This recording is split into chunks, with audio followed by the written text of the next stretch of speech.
Telepon mendadak dari suami. Suaranya gemetar. Tanpa penjelasan, aku disuruh kabur bersama anak kami. Saat masuk ke rumah untuk mengambil barang, aku melihat sesuatu yang tak seharusnya ada di sana. Ini baru permulaan. Balasan yang sebenarnya masih jauh lebih panjang dari yang kamu bayangkan. Kalau kamu pernah berada di posisi seperti ini, klik like sekarang biar semakin banyak orang yang akhirnya buka mata. Tinggalkan komentar kalau kamu berani bersuara.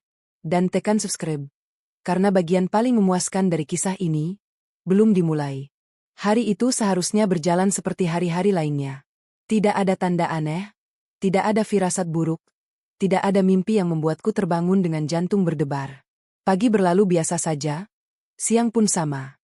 Aku mengantar anakku ke sekolah, pulang, membersihkan rumah, lalu menyiapkan makan sore sambil menunggu waktu menjemputnya kembali. Aku selalu menyukai sore.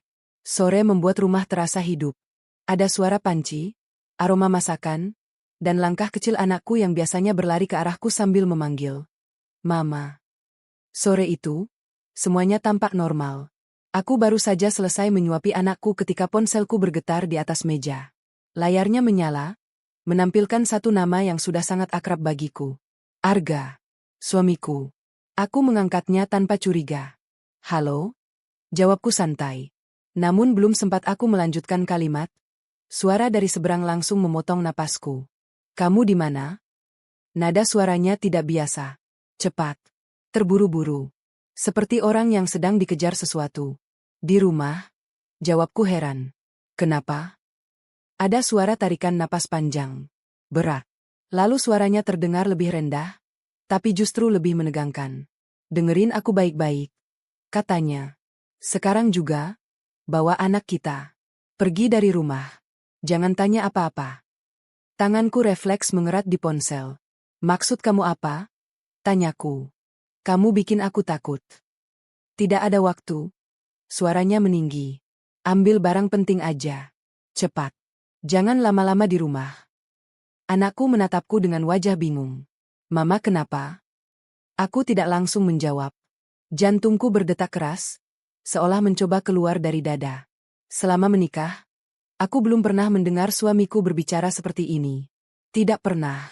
"Arga," kataku pelan, mencoba tetap tenang. "Jelasin. Ada apa?"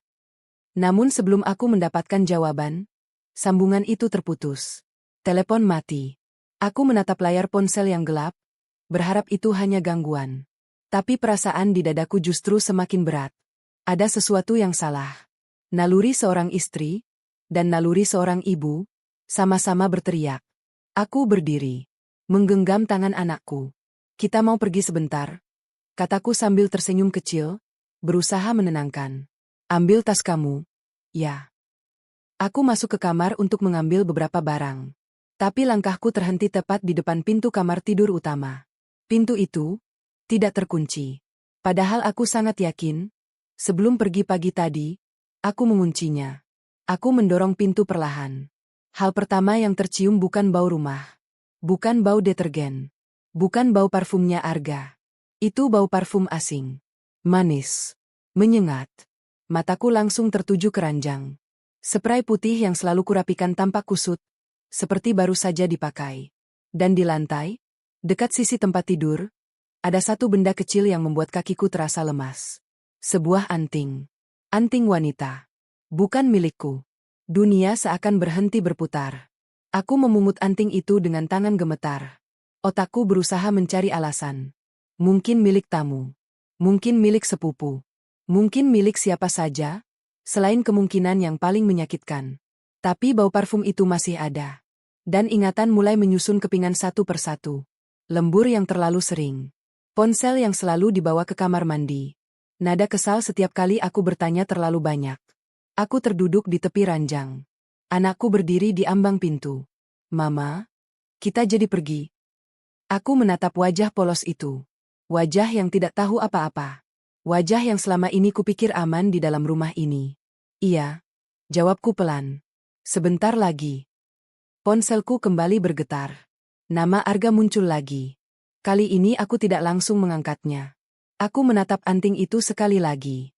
Lalu menyelipkannya ke dalam saku tas. Ada rasa takut. Ada rasa marah. Tapi di balik semua itu, ada sesuatu yang baru mulai tumbuh di dalam diriku. Kesadaran. Kesadaran bahwa telepon panik tadi bukan sekadar peringatan. Kesadaran bahwa rumah ini menyimpan rahasia. Dan kesadaran bahwa aku mungkin bukan satu-satunya perempuan dalam hidup suamiku. Aku mengangkat ponsel. Halo? Suaraku terdengar lebih tenang dari yang kurasakan. Kamu masih di rumah? Tanyanya cepat. Iya, jawabku. Aku lagi siap-siap. Cepat?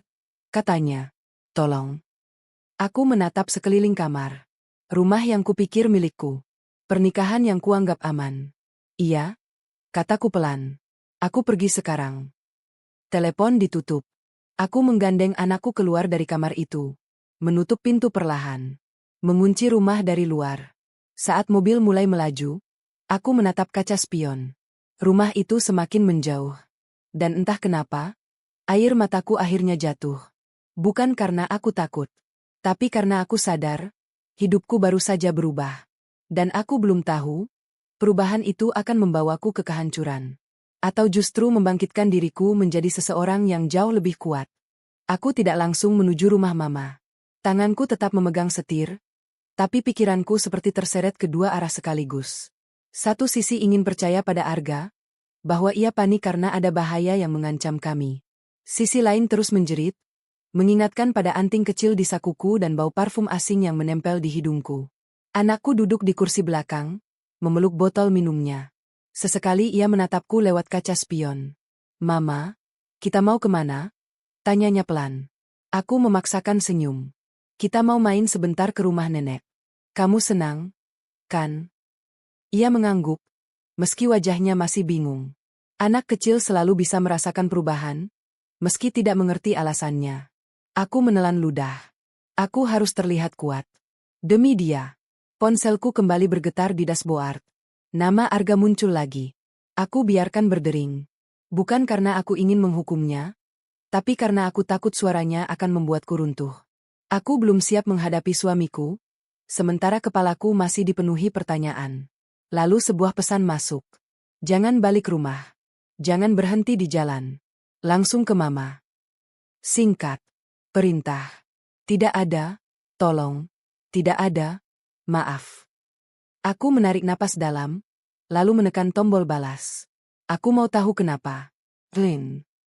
Beberapa detik tidak ada jawaban. Aku mulai merasa dadaku panas. Mobil melaju, lampu-lampu jalanan mulai menyala satu persatu. Sore menggelap.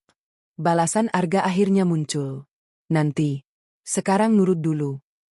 Aku menatap tulisan itu lama, lalu tersenyum pahit. Nurut. Selalu nurut. Seolah aku ini bukan pasangan hidupnya, tapi alat yang harus mengikuti arah.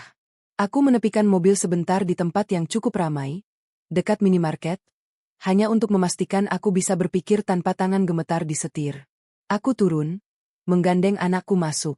Di dalam minimarket, udara dingin AC membuat kulitku merinding. Aku menyuruh anakku memilih camilan agar ia sibuk dan tidak bertanya macam-macam. Sementara itu, aku berdiri di dekat rak tisu, memandangi layar ponsel seperti orang kehilangan arah. Dan saat itulah panggilan masuk.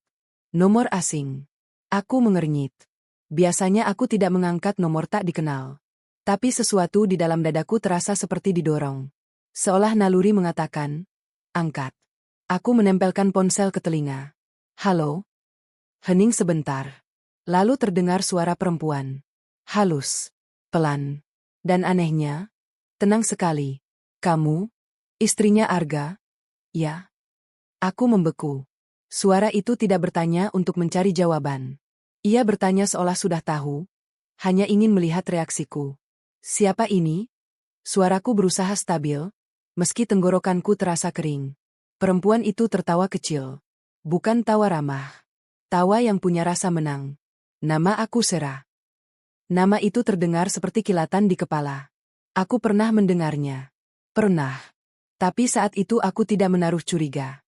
Beberapa bulan lalu Arga pulang larut, melepas dasinya sambil menggerutu.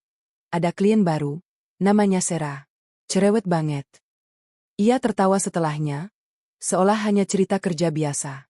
Ternyata, bukan sekadar klien. Aku menahan napas. Kamu mau apa? Tanyaku. Sera menarik napas pelan, seolah menikmati momen ini. Aku cuma pengen kenalan. Kamu pasti capek ya? Jadi istri yang harus pura-pura semuanya baik-baik aja. Aku menggigit bibir. Tanganku menegang di ponsel. Aku nggak ngerti maksud kamu. Oh, kamu ngerti. Nada suaranya lembut, tapi setiap katanya seperti pisau kecil yang sengaja digoreskan perlahan. Kamu cuma belum berani ngaku. Aku menoleh ke arah anakku yang sedang memilih biskuit. Ia memanggil, "Mama, yang ini boleh?" Aku memaksakan senyum, menahan suara agar tidak pecah. "Boleh, sayang." Lalu aku kembali menempelkan ponsel. Suaraku turun jadi lebih pelan. "Dengar, jangan ganggu aku." Sera tertawa lagi, kali ini lebih pendek. "Ganggu? Aku nggak ganggu. Aku cuma nyampaikan. Arga itu udah lama nggak bahagia di rumah. Kamu terlalu sibuk jadi ibu. Terlalu sibuk jadi istri baik. Dan Arga, dia butuh sesuatu yang lebih hidup." Darahku mendidih, tapi tubuhku malah terasa dingin. Kata-katanya seperti mengulang ketakutanku sendiri yang tidak pernah berani kuucapkan. "Kamu pikir kamu siapa ngomong kayak gitu?" Suaraku bergetar. "Aku." Sera menjawab ringan. "Aku orang yang ada di samping Arga saat kamu tidur. Saat kamu sibuk di dapur. Saat kamu percaya semuanya normal." Aku menahan napas. Mataku memanas. Tapi aku memaksa diri untuk tidak menangis. "Tidak di sini. Tidak sekarang." "Kamu di mana?" Tanyaku. Impulsif. "Apa pentingnya?" Jawabnya santai. "Yang penting kamu tahu posisimu." Aku menutup mata sesaat. Lalu, dengan suara yang nyaris berbisik, aku bertanya, "Kenapa Arga menyuruh aku pergi?"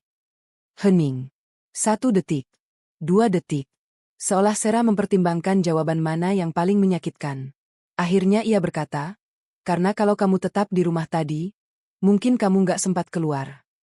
Jantungku seperti jatuh. "Apa maksud kamu?" Aku menahan agar suara tidak pecah. Sera terdengar tersenyum. "Anggap aja, ada rencana. Dan Arga, untuk sekali ini, memilih menyelamatkan kamu." Kalimat itu terdengar seperti belas kasihan, tapi justru membuatku lebih takut.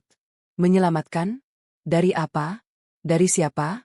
Aku memikirkan anting di sakuku. Aku berkata pelan, "Anting itu, milik kamu ya?" Sera tidak menyangkal. Malah ia terdengar bangga. "Ya, favoritku," katanya. "Arga suka banget lihat aku pakai itu." Tangan yang memegang ponsel gemetar hebat. Jadi benar. Perempuan ini pernah ada di rumahku. Di kamar tidurku. Di ranjang pernikahanku. Aku menghela napas, menahan mual. Sera melanjutkan dengan nada yang dibuat lembut, seperti ingin menenangkan, padahal isinya racun.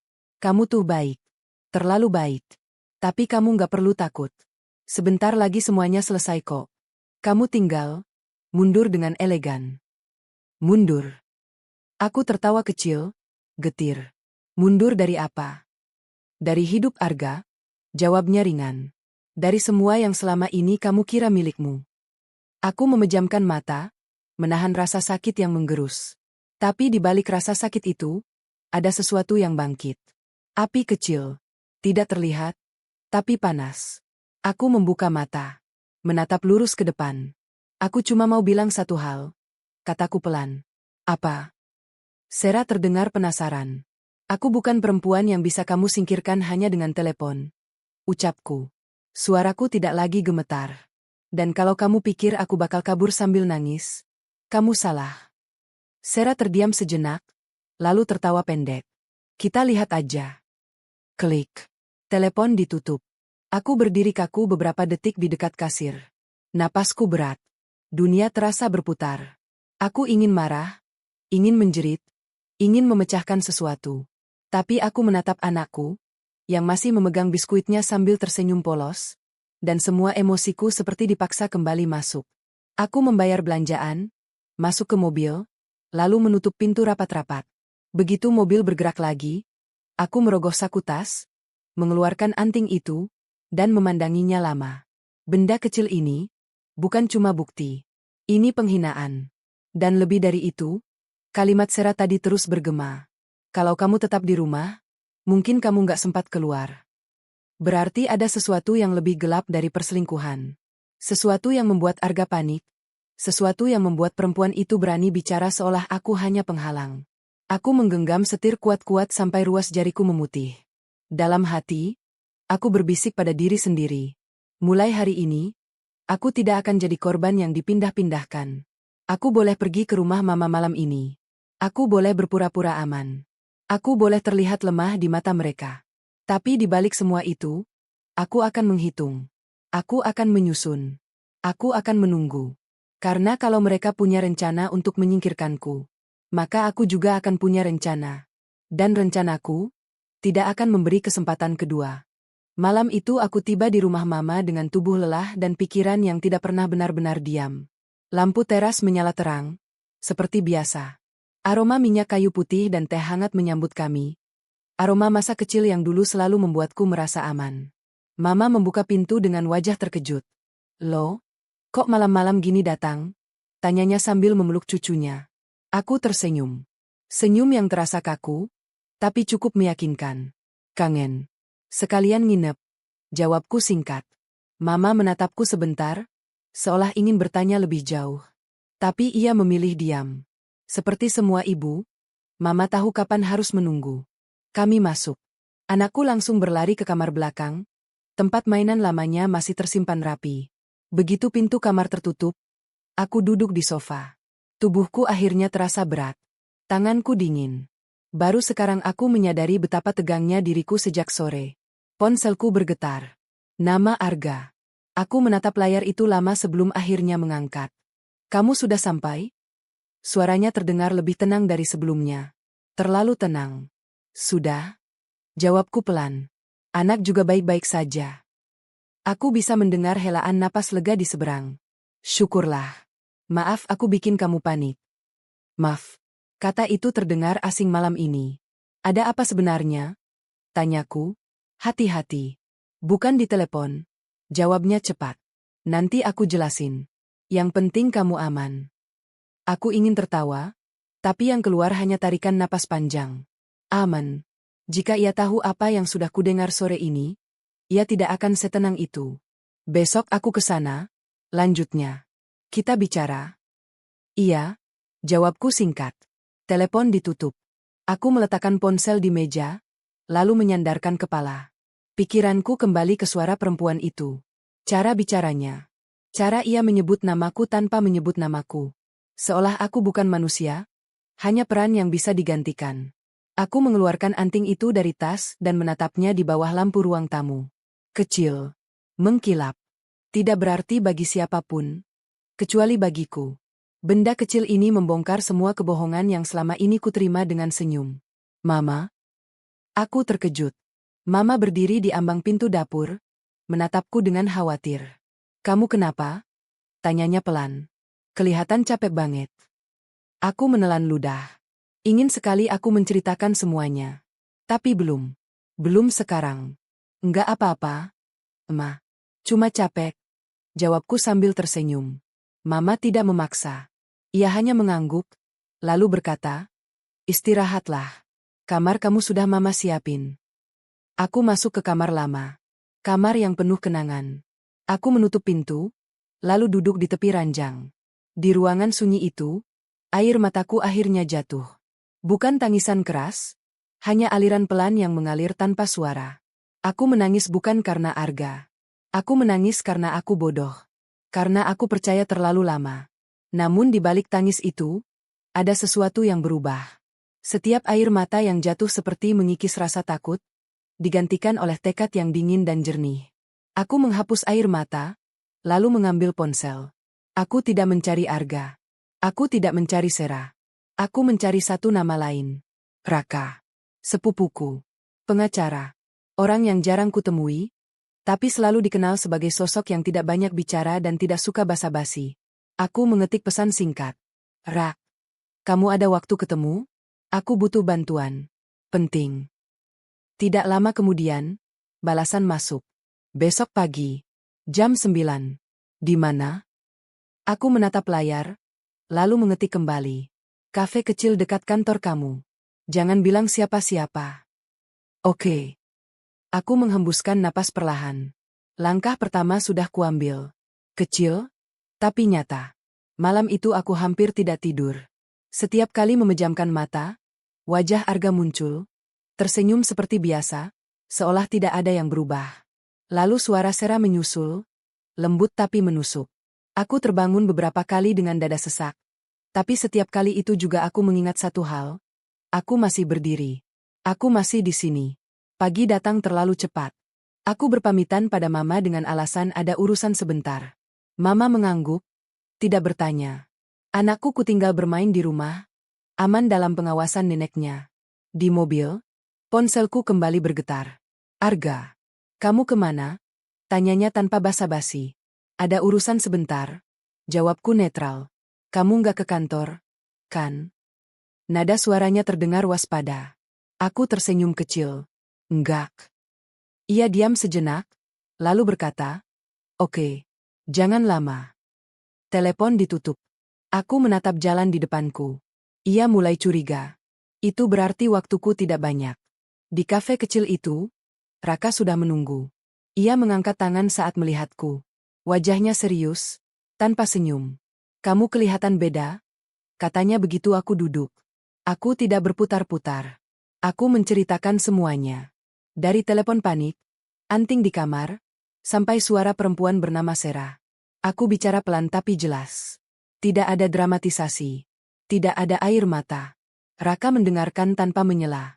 Matanya tajam. Fokus. Saat aku selesai, ia bersandar dan menghela napas panjang. "Ini bukan cuma perselingkuhan," katanya akhirnya. "Ada sesuatu yang lebih besar." Aku mengangguk.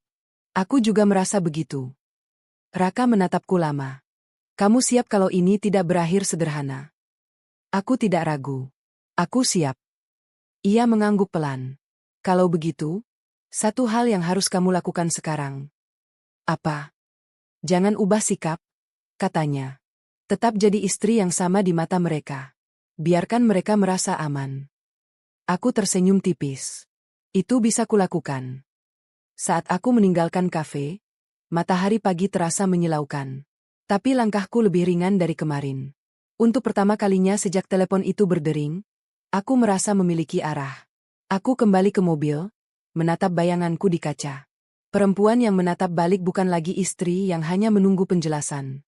Ia perempuan yang sedang menghitung langkah. Dan aku tahu satu hal dengan pasti.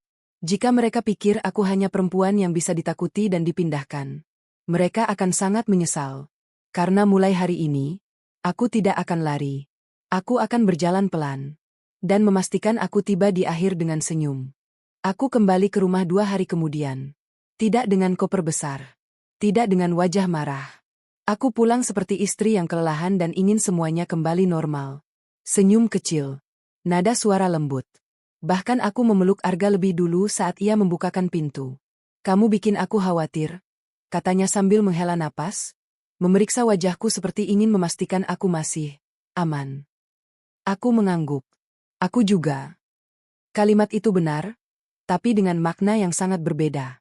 Rumah itu tampak sama. Sofa di tempatnya. Vas bunga di sudut. Foto keluarga kami di dinding. Namun bagiku, semuanya terasa seperti panggung sandiwara yang sudah kuhafal naskahnya. Setiap langkah, setiap sudut, menyimpan bayangan dari apa yang telah terjadi. Arga bicara panjang lebar malam itu. Tentang masalah kantor. Tentang orang-orang yang iri. Tentang kesalahpahaman yang hampir berbahaya. Ia berhati-hati tidak menyebut nama. Tidak menyebut detail. Tapi ia memastikan satu hal. Semua itu sudah beres. Aku mendengarkan dengan seksama. Mengangguk di waktu yang tepat. Bertanya seperlunya. Menyentuh lengannya ketika ia terlihat cemas. Aku memainkan peranku dengan baik. Bahkan lebih baik dari sebelumnya. Karena kini aku tahu, rasa aman adalah umpan terbaik. Malam semakin larut. Arga tertidur lebih dulu. Aku menatap wajahnya lama dalam gelap. Wajah yang dulu kupikir jujur, kini hanya terlihat sebagai topeng yang rapi. Aku bangkit pelan, mengambil ponsel, dan masuk ke kamar mandi. Aku membuka catatan kecil di ponsel. Daftar yang kususun rapi sejak pertemuan dengan Raka. Tanggal, waktu, kebiasaan, celah. Aku menuliskan satu hal lagi malam itu.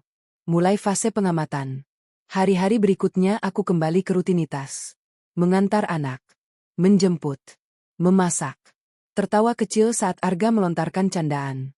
Aku bahkan memposting foto keluarga di media sosial. Senyum yang terlihat utuh. Aku tahu Sera akan melihatnya. Aku tahu itu akan mengganggunya. Dan benar saja. 3 hari kemudian, pesan masuk dari nomor tak dikenal. Aku sudah menghafalnya. Sera, kamu cepat sekali balik. Aku membaca pesan itu tanpa emosi. Lalu membalas dengan singkat. Ini rumahku. Tidak ada balasan beberapa menit. Lalu muncul lagi. Sera, hati-hati. Kadang rumah bisa jadi tempat paling berbahaya. Aku tersenyum tipis. Jemariku menari cepat. Terima kasih peringatannya. Kali ini ia tidak membalas. Perangkap pertama bukan untuk menjatuhkan. Bukan untuk menyerang. Perangkap pertama adalah membuat lawan gelisah. Membuat mereka salah langkah. Aku mulai mengamati kebiasaan Arga lebih teliti. Jam berapa ia mematikan ponsel? Kapan ia pergi? Rapat. Siapa yang menghubunginya larut malam? Aku tidak menginterogasi. Aku tidak mencurigai secara terbuka. Aku hanya mencatat. Suatu sore, saat Arga mandi, ponselnya bergetar di meja. Satu notifikasi masuk, tanpa nama, hanya ikon pesan yang cepat menghilang. Ia lupa mengaktifkan mode senyap. Kesalahan kecil. Aku tidak membuka ponselnya. Belum. Terlalu cepat. Aku hanya memotret layar jam dinding dengan ponselku sendiri. Mencatat waktu. Pola selalu dimulai dari detail kecil. Malamnya, aku berpura-pura kelelahan dan tidur lebih dulu. Dari balik selimut, aku mendengar Arga menerima panggilan pelan di ruang tamu. Suaranya diturunkan. Langkahnya menjauh. Ia pikir aku tertidur. Aku tidak bergerak. Aku hanya menghitung. Detik. Menit. Nada suaranya berubah. Lebih lembut. Lebih berhati-hati. 1 jam kemudian, ia kembali. Berbaring di sampingku. Tangannya menyentuh punggungku sejenak. Memastikan aku tidur.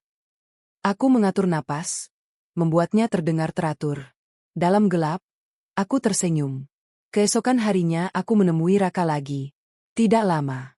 Tidak mencolok. Aku menyerahkan catatan kecilku, pola waktu, perubahan sikap, 1-2 transaksi mencurigakan yang kulihat di meja kerja Arga saat ia lengah. Raka membaca cepat. Wajahnya mengeras. Mereka mulai ceroboh. Katanya. Itu bagus. Apa langkah berikutnya? Tanyaku. Kita biarkan mereka membuat kesalahan yang lebih besar. Jawabnya. Dan kamu? Tetap di depan. Tetap terlihat percaya. Aku mengangguk. Aku bisa. Aku memang bisa. Karena aku tidak lagi bermain dengan perasaan. Aku bermain dengan kesabaran. Di rumah, aku mulai melakukan satu hal kecil yang terasa sepele tapi berdampak besar. Aku menjadi lebih mandiri. Mengatur keuangan rumah. Menanyakan rencana masa depan dengan nada ringan. Menyebutkan sekolah anak. Menyebutkan asuransi. Hal-hal yang membuat Arga terlihat tidak nyaman. Bukan karena aku curiga, tapi karena ia tahu aku sedang memperkuat pijakan. Sera kembali menghubungi. Kali ini lebih panjang. Lebih emosional. Kamu pikir kamu menang karena masih di sana. Aku membaca tanpa membalas. Lalu aku kirim satu foto. Foto anting kecil itu. Di atas meja makan. Dengan cahaya pagi. Pesan darinya berhenti seketika. Beberapa menit kemudian, Arga pulang lebih cepat dari biasanya. Wajahnya tegang. Kamu? Nemu sesuatu di rumah? Tanyanya. Terlalu cepat. Aku menatapnya dengan ekspresi polos. Maksud kamu? Ia menggeleng, tertawa kecil yang dipaksakan. Enggak. Cuma nanya. Aku mendekat, membenahi kerah bajunya. Kalau kamu capek, bilang. Aku di sini. Ia menatapku lama. Untuk pertama kalinya, aku melihat sesuatu di matanya, bukan marah, bukan cemas, takut. Malam itu, saat aku mematikan lampu kamar, aku tahu satu hal, perangkap pertama sudah bekerja. Mereka mulai kehilangan kendali. Dan orang yang kehilangan kendali, akan membuat kesalahan. Aku memejamkan mata dengan tenang. Karena kali ini, aku bukan lagi orang yang bereaksi. Aku orang yang mengatur waktu. Dan waktuku Baru saja dimulai. Perubahan itu tidak terjadi sekaligus. Ia datang perlahan, seperti retakan kecil di dinding rumah yang lama, tidak langsung merobohkan, tapi cukup jelas bagi siapapun yang mau memperhatikan. Arga mulai sering salah langkah. Hal-hal kecil, sepele. Tapi bagiku, semua itu seperti lampu penanda. Ia pulang lebih cepat lalu pergi lagi tanpa alasan jelas. Ia lupa menutup laptop. Ia menjawab pesan terlalu lama, lalu terlalu cepat. Yang paling terasa, ia mulai kehilangan kendali atas nadanya sendiri. Satu malam, saat kami makan bersama, anak kami bercerita tentang sekolah dengan antusias. Biasanya Arga akan mendengarkan setengah-setengah. Tapi malam itu, ia justru menegur. Udah, makan aja. Jangan banyak ngomong. Aku menoleh cepat. Nada suaranya terlalu keras untuk anak sekecil itu. Anakku terdiam. Menunduk. Aku meletakkan sendok perlahan. Menatap Arga tanpa marah, tanpa suara tinggi. Dia cuma cerita, kataku lembut. Arga terdiam. Matanya beralih, seperti menyadari kesalahannya. Iya, maaf, katanya, tapi tidak menatap anak kami. Setelah anak tidur, Arga terlihat gelisah. Ia mondar-mandir, lalu duduk, lalu berdiri lagi. Aku memperhatikannya dari sofa, seolah sedang menonton orang asing yang mengenakan wajah suamiku. Ada masalah? Tanyaku ringan. Ia menggeleng. Tuh. Aku mengangguk. Kalau capek, jangan dipendam. Ia menatapku lama. Kamu berubah? Katanya tiba-tiba. Aku tersenyum kecil. Masa? Iya. Lanjutnya. Kamu sekarang terlalu tenang. Kalimat itu hampir membuatku tertawa. Tapi aku menahan diri. Mungkin karena aku capek drama, jawabku santai. Aku cuma mau hidup normal. Ia terdiam lagi. Dan aku tahu, ketenanganku bukan menenangkannya, justru menakutinya. Hari berikutnya, Sera kembali muncul. Bukan lewat pesan kali ini, tapi lewat cara yang lebih berani. Aku melihatnya. Di sebuah kafe dekat sekolah anak. Aku sedang menunggu jemputan anak, duduk di pojok, membaca buku. Saat itulah aku melihat seorang perempuan masuk. Rambutnya rapi, pakaiannya sederhana tapi mahal, dan telinganya kosong. Tidak ada anting. Tatapan kami bertemu sesaat. Matanya menyipit. Lalu ia tersenyum. Senyum yang tidak ramah, tapi penuh penilaian. Ia duduk 2 meja dariku. Punggungnya tegak, seolah ingin terlihat berkuasa. Aku tetap membaca buku. Beberapa menit kemudian, ia berdiri dan melewatiku. Kamu kelihatan baik-baik saja, katanya pelan, cukup keras untuk kudengar. Aku menutup buku. Menoleh. Terima kasih. Ia mengerutkan kening. Mungkin ia mengharapkan reaksi lain. Amarah. Tangis. Sindiran. Tapi aku tidak memberikannya apapun. Arga nggak cerita ya? Lanjutnya. Cerita apa? Tanyaku datar. Ia tertawa kecil. Tentang betapa rumitnya semuanya. Aku berdiri, menyamakan tinggi kami. Kalau ada yang rumit, biasanya karena kebohongan, kataku lembut. Dan aku sedang tidak tertarik dengan kebohongan. Aku melangkah pergi sebelum ia sempat membalas. Di mobil, tanganku sedikit gemetar. Tapi bukan karena takut, melainkan karena sadar. Ia mulai kehabisan cara. Ketika ancaman tidak berhasil, mereka akan mencoba hadir secara fisik. Mengintimidasi. Menggoyahkan. Dan ia gagal. Sore itu, aku bertemu Raka lagi. Aku ceritakan semuanya. Sikap Arga, kemunculan Sera. Raka mengangguk. Mereka sudah masuk fase defensif. Katanya. Biasanya, di fase ini, satu dari mereka akan melakukan kesalahan besar. Siapa? Tanyaku. Yang paling takut kehilangan. Jawabnya tanpa ragu. Aku teringat mata Arga malam tadi. Takut. Beberapa hari kemudian, kesalahan itu datang. Arga lupa membawa map coklatnya pulang. Map yang selalu ia bawa saat ada urusan penting. Aku menemukannya di jok belakang mobil. Tergeletak begitu saja. Aku tidak langsung membukanya. Aku menunggu. Malam itu, Arga terlihat gelisah. Berkali-kali mengecek mobil. Berkali-kali melihat ke arahku, seolah ingin bertanya tapi takut. Saat ia tertidur, aku mengambil map itu. Di dalamnya ada dokumen. Perjanjian. Nama perusahaan asing. Tanda tangan. Dan satu lembar kertas yang membuat dadaku bergetar. Bukan karena takut, tapi karena akhirnya semuanya jelas. Ada namaku di situ. Sebagai penjamin. Sebagai tameng. Sebagai istri sah yang digunakan untuk mengamankan sesuatu yang tidak seharusnya. Aku duduk lama di tepi ranjang, memegang kertas itu. Lalu aku memotret semuanya. Rapi. Jelas. Tanpa tergesa. Map itu kukembalikan seperti semula. Pagi harinya, Arga menatapku lama saat sarapan. Kamu yakin kamu baik-baik saja? Tanyanya. Aku mengangguk. Kenapa enggak? Ia menghela napas. Enggak. Cuma, kamu kelihatan kuat. Aku tersenyum. Bukannya kamu selalu mau aku kuat? Ia tersenyum balik, tapi senyum itu tidak sampai ke matanya. Saat ia pergi, aku berdiri di depan jendela. Menatap mobilnya menghilang. Retakan itu kini terlihat jelas. Dan ketika retakan sudah terlihat, runtuh tinggal menunggu waktu. Aku mengirim pesan singkat pada Raka. Aku pegang dokumen penting. Namaku dipakai.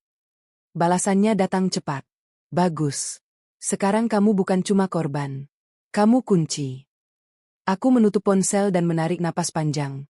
Untuk pertama kalinya sejak semua ini dimulai, aku tidak lagi bertanya kenapa. Aku sudah tahu bagaimana. Dan sebentar lagi, aku akan menentukan akhirnya. Setelah aku menemukan dokumen itu, caraku memandang Arga berubah selamanya. Bukan lagi dengan marah. Bukan dengan sedih. Tapi dengan kejernihan yang dingin. Aku akhirnya mengerti satu hal penting. Selama ini aku bukan hanya istri yang dikhianati. Aku adalah bagian dari skema. Nama dan statusku dipakai sebagai perisai. Jika sesuatu meledak, akulah yang pertama kali akan terkena serpihannya. Dan Arga tahu itu. Pagi-pagi sekali, sebelum ia berangkat kerja, aku menyiapkan sarapan seperti biasa. Nasi hangat, telur dadar, kopi kesukaannya.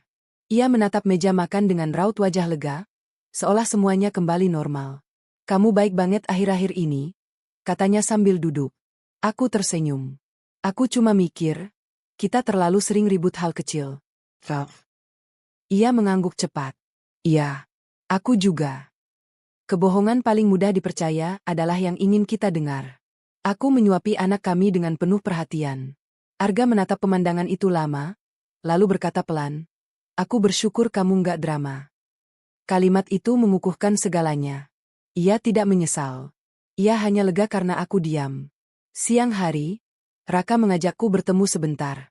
Kami duduk di mobilnya, bukan di kafe. Lebih aman. Lebih sunyi. Aku menyerahkan salinan dokumen itu. Raka membacanya dengan wajah yang semakin mengeras. Mereka nekat, katanya. Ini bukan sekadar abu-abu. Ini sudah hitam. Apa risikonya buat aku? Tanyaku. Raka menatapku. Kalau kamu diam, besar. Kalau kamu bicara, mereka akan panik. Aku mengangguk. Aku ingin mereka panik. Ia menatapku lama. Kalau begitu, kita masuk fase berikutnya. Tapi kamu harus siap. Siap untuk apa? Untuk melihat sisi Arga yang sebenarnya. Jawabnya pelan. Malam itu, Arga pulang lebih larut dari biasanya. Wajahnya kusut. Tangannya gemetar saat melepas sepatu. Kamu habis dari mana? Tanyaku lembut.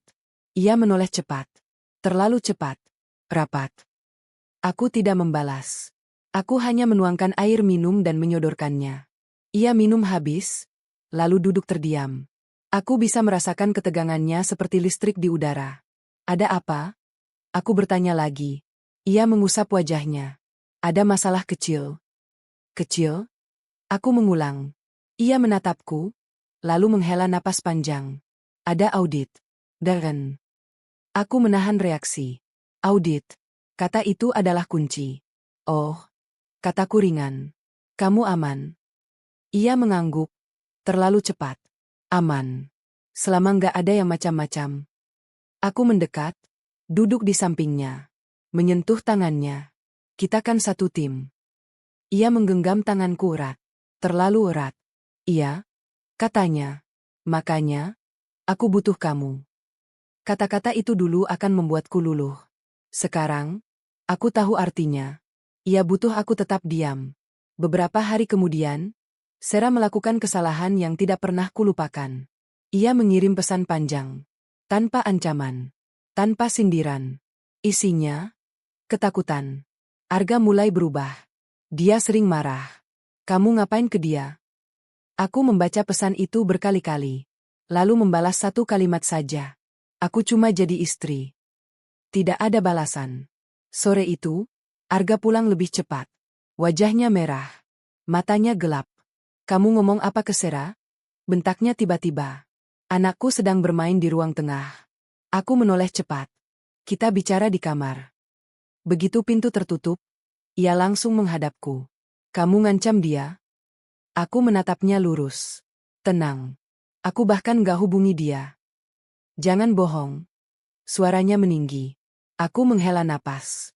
Arga, kamu lupa satu hal. Aku gak bodoh. Kalimat itu membuatnya terdiam. Untuk pertama kalinya, ia terlihat benar-benar kehilangan kendali. Tangannya mengepal. Napasnya berat. Kamu mau apa sebenarnya? Tanyanya rendah. Aku menatapnya lama. Aku mau kebenaran. Ia tertawa pendek. Sinis. Kebenaran itu nggak selalu bagus. Bohong juga enggak, jawabku. Hening menyelimuti kamar. Lalu Arga duduk di tepi ranjang. Bahunya jatuh. Aku cuma mau keluar dari ini semua, katanya pelan. Aku terjebak. Aku hampir iba. Hampir. Tapi kamu menyeret aku, kataku pelan. Dan anak kita. Ia menunduk. Tidak menyangkal. Malam itu aku tidur dengan punggung menghadapnya.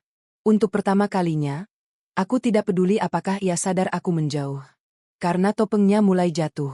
Dan di baliknya, bukan suami yang menyesal, tapi laki-laki yang takut kehilangan kendali. Aku mengirim pesan terakhir ke Raka sebelum tidur. Mereka mulai panik. Arga agresif. Balasannya singkat. Bagus. Jangan berhenti. Kita dekat. Aku memejamkan mata. Aku tahu satu hal pasti sekarang. Ketika orang mulai takut, mereka akan mengorbankan siapa saja. Dan kali ini, aku memastikan bukan aku. Ketegangan itu akhirnya pecah pada malam yang tidak pernah kulupakan. Hari itu berjalan terlalu tenang. Arga tidak banyak bicara. Tidak marah. Tidak gelisah. Justru itulah yang membuatku waspada. Ketika orang seperti dia tiba-tiba tenang, biasanya bukan karena masalah selesai, melainkan karena keputusan sudah diambil. Makan malam berlangsung dalam diam. Anak kami sibuk dengan makanannya, tidak menyadari apapun. Aku mengamati Arga dari balik meja. Cara ia mengunyah. Cara ia menghindari tatapanku. Cara ia beberapa kali mengecek ponsel lalu menguncinya kembali. Setelah anak tidur, Arga mematikan televisi. Ruangan mendadak sunyi. Kita perlu bicara, katanya. Akhirnya, aku duduk di sofa, menyilangkan tangan di pangkuan. Tentang apa? Ia berdiri di depanku, mondar-mandir sebentar, lalu berhenti. Tentang kita. Aku mengangguk pelan. Lanjutkan. Ia menarik napas panjang. Aku tahu akhir-akhir ini banyak yang aneh. Tapi aku minta kamu percaya. Semua yang kulakukan, buat kita. Kalimat itu membuat sesuatu di dadaku retak. Bukan karena sedih, tapi karena betapa seringnya kalimat itu dipakai untuk membenarkan kebohongan. Termasuk Sera? Tanyaku pelan. Wajahnya langsung berubah. Kamu janji nggak sebut dia? Aku janji diam, bukan buta. Jawabku tenang. Ia mengusap wajahnya kasar. Dia bukan siapa-siapa. Aku berdiri, menatapnya sejajar. Perempuan yang ada di rumahku, di kamarku, bukan siapa-siapa. Ia terdiam. Rahangnya mengeras. Aku hilaf, katanya akhirnya. Itu sudah selesai. Aku tersenyum kecil. Bong. Ia menatapku tajam. Kamu mau apa sih? Kamu mau cerai? Pertanyaan itu meluncur cepat, seolah itu senjata terakhirnya. Aku tidak langsung menjawab. Aku berjalan ke meja, membuka laci, lalu mengeluarkan map coklat itu. Meletakkannya di meja di antara kami. Aku mau kamu jelasin ini, kataku pelan. Wajah Arga pucat. Ia mendekat, membuka map itu, lalu membeku. Tangannya gemetar. Kamu, buka ini. Aku baca semuanya. Jawabku tenang. Namaku. Tanda tanganku yang dipalsukan. Uang yang kamu sembunyikan. Ia mundur selangkah, seperti baru saja dipukul. Kamu nggak ngerti. Kalau ini keluar. Aku yang hancur duluan, potongku. Itu rencanamu, kan? Ia menatapku dengan mata merah. Aku nggak punya pilihan. Aku tertawa kecil. Kamu selalu punya pilihan. Kamu cuma pilih yang paling aman buat kamu. Ia mendekat, suaranya merendah, memohon. Aku bisa perbaiki. Kita bisa mulai ulang. Aku putusin semuanya. Aku janji. Janji? Aku mengulang pelan. Janji yang mana? Yang sama seperti semua janji sebelumnya? Hening panjang. Lalu Arga berubah. Nada suaranya mengeras. Kamu jangan macam-macam. Kamu nggak tahu orang-orang di belakang ini. Aku menatapnya tanpa berkedip. Aku tahu cukup untuk melindungi diriku. Ia tertawa pendek, pahit. Kamu pikir kamu aman? Aku mendekat, menatap tepat ke matanya. Aku tahu aku aman. Wajahnya menegang. Kamu sudah bicara ke siapa? Aku tidak menjawab. Dan disitulah ia sadar. Ia terdiam lama. Sangat lama. Lalu bahunya jatuh. Kamu jebak aku, katanya lirih. Aku menggeleng. Aku cuma berhenti melindungimu. Air mata akhirnya jatuh dari matanya. Tapi tidak ada penyesalan di sana, hanya ketakutan. Takut kehilangan segalanya. Takut kehilangan kendali. Di luar dugaan, ponselnya berdering. Nama Sera muncul di layar. Arga menatap ponsel itu seperti benda beracun. Angkat, kataku. Ia menatapku. Kamu serius? Aku mau dengar. Jawabku tenang. Dengan tangan gemetar, ia mengangkat panggilan itu dan menyalakan pengeras suara. Arga? Suara Sera terdengar panik. Mereka datang ke kantorku. Kamu bilang semuanya aman. Arga menutup mata. Aku berbicara untuk pertama kalinya ke arah ponsel. Halo, Sera. Di seberang sana, hening. Lalu napas tercekat. Kamu? Di situ? Suaranya gemetar. Iya, jawabku. Dan sebentar lagi, semuanya selesai. Sera tertawa gugup. Kamu nggak berani apa-apa. Aku tersenyum. Kamu salah. Aku memutus panggilan. Arga menjatuhkan ponselnya ke sofa. Tubuhnya terlihat kosong. Ini akhirnya? Tanyanya pelan. Aku menatapnya lama. Wajah laki-laki yang dulu kupilih. Yang ku cintai. Yang menghancurkan rumahnya sendiri. Buat kamu, kataku pelan. Iya. Malam itu, aku tidur di kamar anak. Untuk pertama kalinya, aku merasa benar-benar tenang. Karena kebenaran sudah meledak.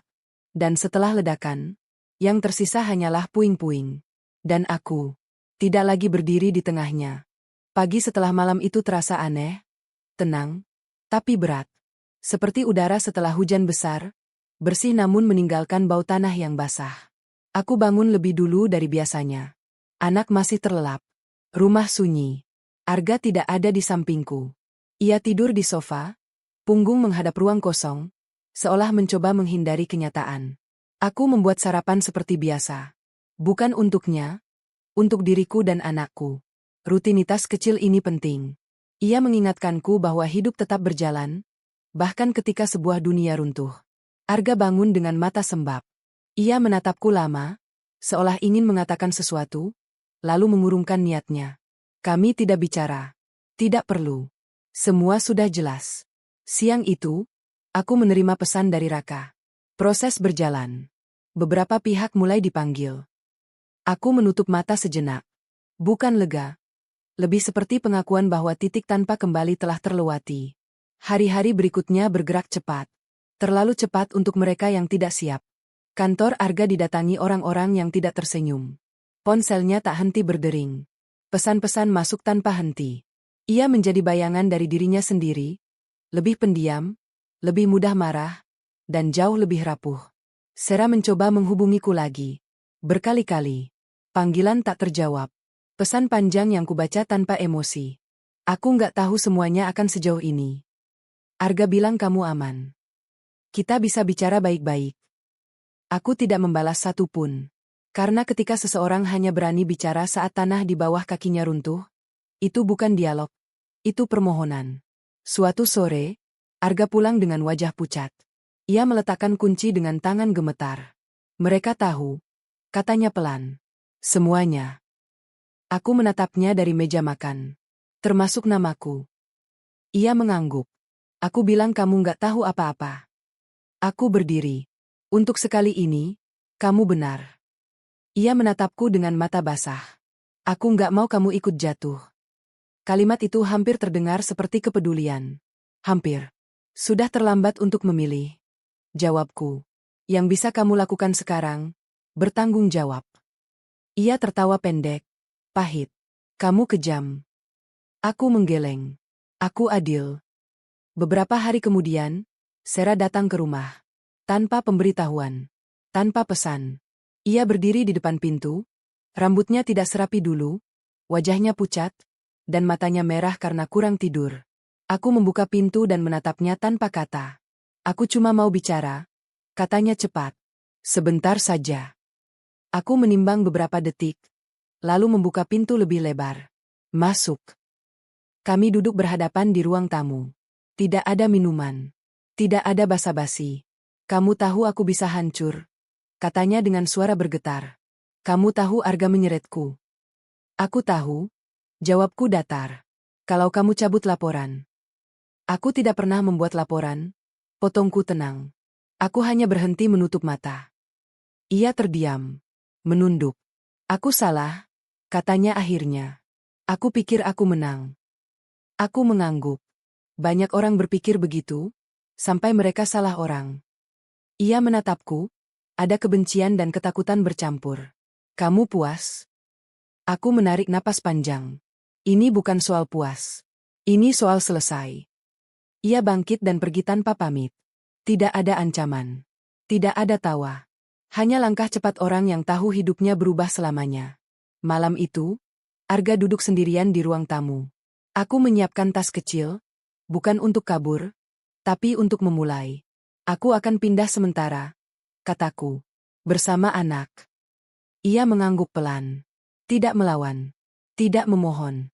Aku akan bertanggung jawab, katanya lirih. Aku menatapnya sekali lagi. Lakukan itu. Untuk anakmu. Saat pintu tertutup di belakangku, aku tidak menangis. Tidak ada lagi air mata yang tersisa untuk masa lalu. Di dalam mobil, anakku tertidur di kursi belakang. Aku menatap jalan di depan, gelap, tapi jelas. Karena mereka mungkin jatuh satu persatu. Tapi aku berdiri. Dan untuk pertama kalinya setelah sekian lama, aku tidak lagi menoleh ke belakang. Waktu tidak menyembuhkan segalanya. Tapi waktu memberi jarak. Dan jarak memberiku ruang untuk bernapas kembali. Beberapa bulan berlalu sejak aku meninggalkan rumah itu. Aku dan anakku tinggal di tempat yang lebih kecil, lebih sederhana, tapi tenang. Tidak ada teriakan. Tidak ada pintu yang ditutup keras. Tidak ada ponsel bergetar di tengah malam dengan pesan-pesan yang membuat dada sesak. Hidup kami, sunyi, tapi jujur. Proses hukum berjalan sebagaimana mestinya. Aku tidak ikut campur lebih dari yang perlu. Namaku dibersihkan. Tanda tangan palsu itu diakui sebagai pemalsuan. Aku tidak lagi menjadi tameng siapapun. Untuk pertama kalinya, identitasku kembali sepenuhnya milikku. Arga jarang menghubungi. Saat ia melakukannya, topiknya hanya satu. Anak kami. Tidak ada lagi pembelaan. Tidak ada lagi janji. Aku menghargai itu. Setidaknya, ia akhirnya belajar satu hal. Diam. Tentang Sarah, aku mendengar kabarnya dari orang lain. Ia pergi. Pindah kota. Menghilang dari lingkaran yang dulu memberinya rasa menang palsu. Tidak ada rasa puas mendengarnya. Tidak juga sedih. Ia hanya menjadi bagian dari cerita yang selesai. Aku kembali bekerja. Pelan-pelan. Tanpa ambisi besar. Aku memilih pekerjaan yang memberiku waktu. Bukan sekadar uang. Aku belajar kembali tertawa. Bukan tawa keras. Tapi tawa kecil yang jujur. Yang datang tanpa rasa bersalah. Anakku tumbuh tenang. Ia lebih sering bertanya.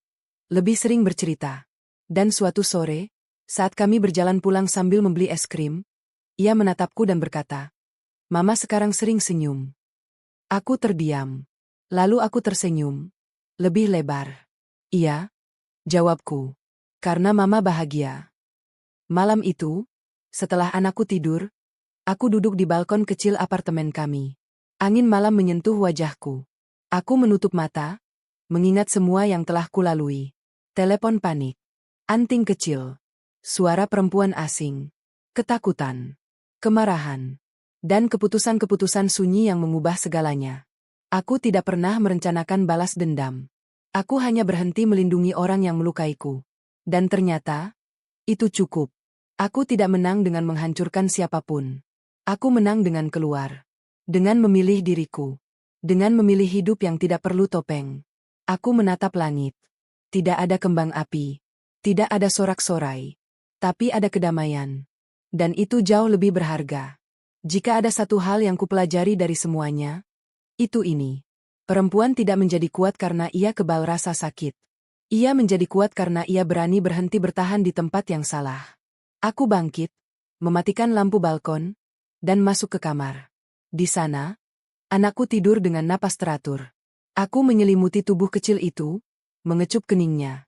Akhirnya, bisikku pelan, kita aman.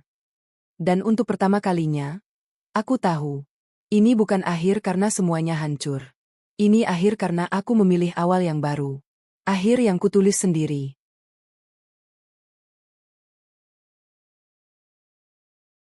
Cerita ini bukan sekadar kisah perselingkuhan atau drama rumah tangga biasa. Ia adalah potret sunyi tentang bagaimana sebuah pengkhianatan seringkali tidak dimulai dari kekerasan, melainkan dari kebohongan kecil yang dibiarkan tumbuh. Dari janji yang dilanggar pelan-pelan, dari kepercayaan yang disalahgunakan tanpa rasa bersalah, dan dari kesabaran yang terus diminta tanpa pernah dihargai. Tokoh istri dalam cerita ini tidak langsung menjadi kuat. Ia memulai segalanya sebagai perempuan yang percaya. Percaya bahwa cinta cukup untuk menjaga rumah tangga. Percaya bahwa pengorbanan akan dibalas dengan kesetiaan. Percaya bahwa diam dan mengerti adalah bentuk cinta paling dewasa. Namun justru dari situlah luka tumbuh. Karena ketika kepercayaan hanya berjalan satu arah, ia berubah menjadi jebakan. Hikmah pertama yang sangat kuat dari kisah ini adalah bahwa kesabaran bukan kewajiban tanpa batas. Banyak perempuan diajarkan untuk bersabar, memaklumi, menahan diri, dan menjaga keutuhan rumah tangga apapun yang terjadi. Tetapi cerita ini menunjukkan bahwa kesabaran yang tidak diimbangi kejujuran hanya akan membuat seseorang perlahan kehilangan dirinya sendiri. Bersabar pada orang yang terus berbohong bukanlah kebajikan, melainkan penghapusan diri. Cerita ini juga mengajarkan bahwa pengkhianatan tidak selalu tampak jelas di awal. Ia sering bersembunyi di balik rutinitas, alasan pekerjaan, sikap dingin yang dianggap lelah, dan perubahan kecil yang ditoleransi karena cinta. Istri dalam cerita ini tidak bodoh. Ia hanya terlalu percaya. Dan kepercayaan yang tulus seringkali menjadi celah bagi orang yang tidak bertanggung jawab. Hikmah berikutnya adalah tentang bahaya menormalisasi rasa sakit. Ketika seseorang terlalu sering disakiti, ia bisa mulai menganggap luka sebagai bagian dari cinta. Ia menurunkan standar, membenarkan perlakuan buruk, dan menyebutnya sebagai demi anak atau demi keluarga. Padahal, anak tidak pernah membutuhkan orang tua yang bertahan dalam kebohongan. Anak membutuhkan orang tua yang jujur, aman, dan utuh secara emosional. Cerita ini juga mengungkap satu kebenaran pahit. Orang yang bersalah seringkali paling takut kehilangan kendali, bukan kehilangan orang yang ia sakiti. Suami dalam kisah ini panik bukan karena takut kehilangan istrinya, melainkan karena takut rahasianya terbongkar. Ia meminta kepercayaan bukan untuk memperbaiki diri, tetapi untuk membeli waktu. Ini adalah pola yang sangat nyata dalam banyak hubungan toksik. Pelaku tidak ingin berubah, ia hanya ingin situasi kembali aman untuk dirinya sendiri. Hikmah penting lainnya adalah tentang balas dendam yang sejati. Cerita ini dengan tegas menunjukkan bahwa balas dendam tidak harus berupa teriakan, penghinaan, atau kehancuran emosional. Balas dendam paling menyakitkan justru terjadi saat korban berhenti bereaksi dan mulai mengatur hidupnya sendiri. Saat ia berhenti melindungi orang yang menyakitinya. Saat ia membiarkan kebenaran berdiri tanpa ditutup-tutupi. Istri dalam cerita ini tidak menang karena suaminya jatuh. Ia menang karena ia keluar dari sistem yang menindasnya. Ia tidak lagi bermain dalam permainan yang aturannya dibuat oleh orang lain. Ia berhenti meminta validasi dari orang yang tidak pernah berniat memberinya. Dan disitulah kekuatan sejatinya lahir. Cerita ini juga menekankan bahwa ketenangan adalah bentuk kekuasaan. Ketika seseorang mampu tetap tenang di tengah kekacauan, ia mengambil kembali kendali atas hidupnya. Ketenangan bukan tanda lemah, melainkan tanda bahwa seseorang sudah tidak lagi bisa diprovokasi atau dimanipulasi. Dalam kisah ini, ketenangan istri justru menjadi hal yang paling ditakuti oleh mereka yang bersalah. Hikmah lain yang tidak kalah penting adalah tentang memilih diri sendiri tanpa rasa bersalah. Banyak orang, terutama perempuan, dibesarkan dengan keyakinan bahwa memilih diri sendiri adalah bentuk egoisme. Padahal, cerita ini membuktikan bahwa memilih diri sendiri adalah bentuk penyelamatan. Tidak ada yang egois dari menjauh dari kebohongan. Tidak ada yang salah dari meninggalkan hubungan yang merusak martabat. Cerita ini juga mengajarkan bahwa cinta tidak seharusnya membuat seseorang takut. Jika dalam sebuah hubungan seseorang lebih sering merasa cemas, terancam, atau harus berhati-hati agar tidak salah langkah, maka itu bukan cinta, melainkan kontrol. Dan cinta yang berubah menjadi kontrol akan selalu berakhir dengan kehancuran. Hikmah besar lainnya adalah tentang keberanian untuk menghadapi kenyataan, seburuk apapun itu. Istri dalam cerita ini tidak menutup mata saat kebenaran mulai muncul. Ia tidak memilih hidup dalam ilusi demi kenyamanan sementara. Ia memilih jalan yang lebih sulit, jujur, menyakitkan, dan penuh risiko, namun itulah satu-satunya jalan menuju kebebasan. Cerita ini juga menunjukkan bahwa akhir yang bahagia tidak selalu berarti kembali bersama. Dalam banyak narasi, kebahagiaan sering digambarkan sebagai bertahannya rumah tangga apapun yang terjadi. Namun kisah ini menawarkan perspektif yang lebih sehat. Kebahagiaan adalah hidup tanpa kebohongan, tanpa ketakutan, dan tanpa harus mengecilkan diri sendiri. Pada akhirnya, hikmah terbesar dari cerita ini adalah bahwa perempuan tidak menjadi kuat karena ia tidak pernah terluka, tetapi karena ia berani berhenti bertahan di tempat yang salah. Ia berani mengakhiri siklus. Ia berani memilih kehidupan yang jujur, meski harus dimulai dari nol. Cerita ini bukan ajakan untuk membenci, melainkan ajakan untuk sadar. Bukan untuk membalas dengan kebencian, melainkan untuk membalas dengan keberanian. Dan bukan untuk menghancurkan siapapun, melainkan untuk menyelamatkan diri sendiri. Karena pada akhirnya, kebahagiaan sejati tidak datang dari melihat orang lain jatuh, tetapi dari melihat diri sendiri akhirnya berdiri, utuh, bebas, dan tidak lagi takut. Dan itulah kemenangan yang sesungguhnya.